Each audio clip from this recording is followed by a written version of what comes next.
Sir, आज आपको BJP की तरफ से कोई ऑफर हुई है ज्वाइन करने के लिए अब तक? धमकियां बहुत मिली कि बीजेपी में आ जाओ, अच्छा रहेगा तुम्हारे लिए, तुम्हारे परिवार के लिए।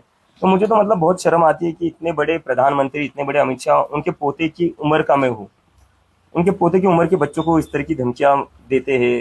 मतलब क्या क्या फायदा तुम्हारे इतने बड़े प्रधानमंत्री या गृह मंत्री होने का, अगर तुम्हें बच्चों को इस तरह की धमकियां देनी पड़ती है। कंगना रनावत के बाद अभी जनरेशन आप पूरी खराब कर रहे हैं, जेनजी जनरेशन आप पूरी खराब कर रहे हैं, उनका कल्चर बिगाड़ रहे हैं इस आंदोलन के माध्यम से। पूरे अगर देश के डेमोक्रेसी की लड़ना, जनरेशन खराब करना है, अगर सरकार से सवाल करना, क्या कौन सा वर्ड है वो, खराब कर रहे हैं संस्कृति। अगर डेमोक्रेसी के लिए लड़ना संस्कृति खराब करना है, अगर सरकार से सवाल करना संस्कृति को खराब करना है, अगर अपने फ्यूचर के लिए लड़ना संस्कृति को खराब करना है, और अगर अपनी पढ़ाई के लिए लड़ना संस्कृति को खराब करना है, तो हम संस्कृति खराब कर रहे हैं।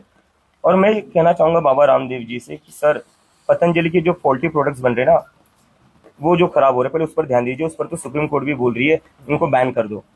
वो जो आपकी खराब प्रोडक्ट्स है, पहले उस पर ध्यान दीजिए आप। संसद में कल जो है राहुल गांधी ने डिमांड की अमित शाह जी का इस्तीफा। किसके कहने पे गोलियां चलाई गई, उसका जवाब मांग रहे थे, आप क्या कहेंगे? मुझे लगता है इसका आंसर तो बहुत ही क्लियर है। अमित शाह जी के कहने पर ही गोलियां चली होंगी। दिल्ली पुलिस जो रिपोर्ट करती है वो अमित शाह जी को ही करती है, और अगर अमित शाह जी को इसका पता नहीं होगा तो फिर तो होम मिनिस्टर का फेलियर है। लेकिन वही बीजेपी की ओर से बयान आ रहा है कि किसी भी तरीके की गोलियां चलाई नहीं गई। प्रोटेस्ट पैलेट गन्स चलाई गई है, लोग अंधे हुए हैं। पैलेट गन्स मैंने खुद देखी चलाते हुए, हॉस्पिटल में क्रिटिकल थे वो पेशेंट्स, और गोलियां क्या नहीं चली। बिहार में क्या हुआ है, AK-47 बिहार में क्या हुआ, AK-47 किसने चलाई, किसकी सरकार है वहां पर? मतलब देश के बच्चों के ऊपर तुम AK-47 चला रहे हो। एक टाइम था इस देश में AK-47 चलाई जाती थी आतंकवादियों पर, अजमल कसाब पर। जब पार्लियामेंट पर अटैक हुआ था तब AK-47 चलाई जाती थी। आज AK-47 चलाई जा रही है स्टूडेंट्स पर। क्या आने वाले दिनों में अगर विपक्ष कोई अगर बड़ा मुद्दा लेता है सरकार के खिलाफ, तो क्या कॉकरोच जनता पार्टी उसमें सहभाग लेंगे, उन्हें सपोर्ट करेंगी?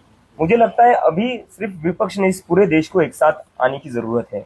इस देश में जो लोकतंत्र है, जो चीजें चल रही है, अभी भी क्या हुआ, हमारा प्रोटेस्ट खत्म होकर कुछ दिन ही हुए, सरकार ने आश्वासन दिया था कि किसी भी स्टूडेंट्स को तंग नहीं करेंगे, लेकिन फिर भी स्टूडेंट्स के घर जाकर उनको धमका रहे हैं, उनको डिटेन कर रहे हैं, उनको अरेस्ट की धमकियां दे रही है।